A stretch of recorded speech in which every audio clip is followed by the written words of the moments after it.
Le gouvernement ne veut pas seulement s'attaquer aux fraudeurs de la sécurité sociale ou de l'assurance chômage, il veut aussi se montrer sévère avec les fraudeurs du fisc. 2 députés, dont le chef de file de La République En Marche, Richard Ferrand, préparent un amendement pour priver les tricheurs de leurs droits civiques. Sophie Brune et Annie Tréboire. Avoir un compte caché dans un paradis fiscal ou dissimuler son identité pour frauder le fisc, ces pratiques pourraient bientôt être davantage sanctionnées. Les députés de la majorité veulent même priver les tricheurs de leurs droits civiques.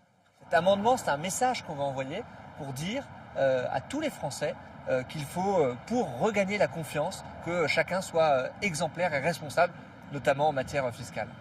En cas de fraude aggravée, la privation de droits civiques serait quasi automatique. Les fraudeurs perdraient le droit de vote, celui d'être élu ou de travailler dans la fonction publique. Par ailleurs, le plafond d'amende passerait de 2 à 3 millions d'euros et la peine maximale de 7 à 8 ans d'emprisonnement.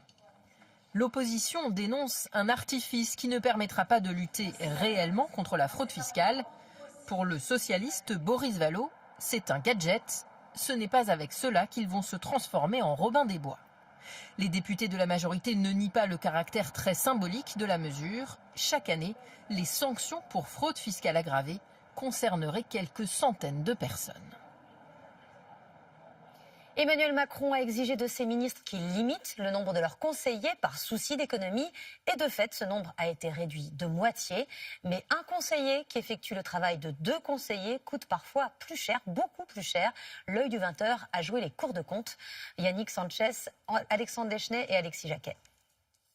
Dans le nouveau monde d'Emmanuel Macron, les cabinets ministériels subissent une cure d'amaigrissement. Moins de conseillers pour économiser de l'argent public ? Pas si simple.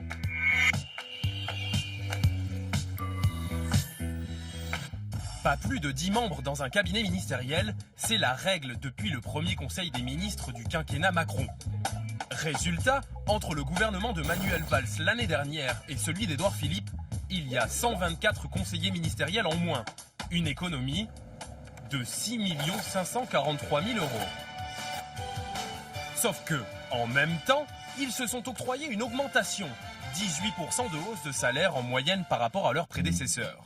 Nous avons comparé ministère par ministère la rémunération des conseillers entre 2016 et 2017. Certains écarts sont étonnants. Au ministère des Affaires étrangères, par exemple, la rémunération moyenne des conseillers est passée de 5 898 euros bruts par mois à 10 043 euros. Au ministère de la Justice, le salaire des membres du cabinet a augmenté de 7 992 euros mensuels à 10 549 euros bruts.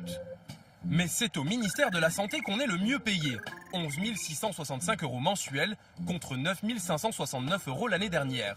C'est plus que ce que gagne la ministre elle-même.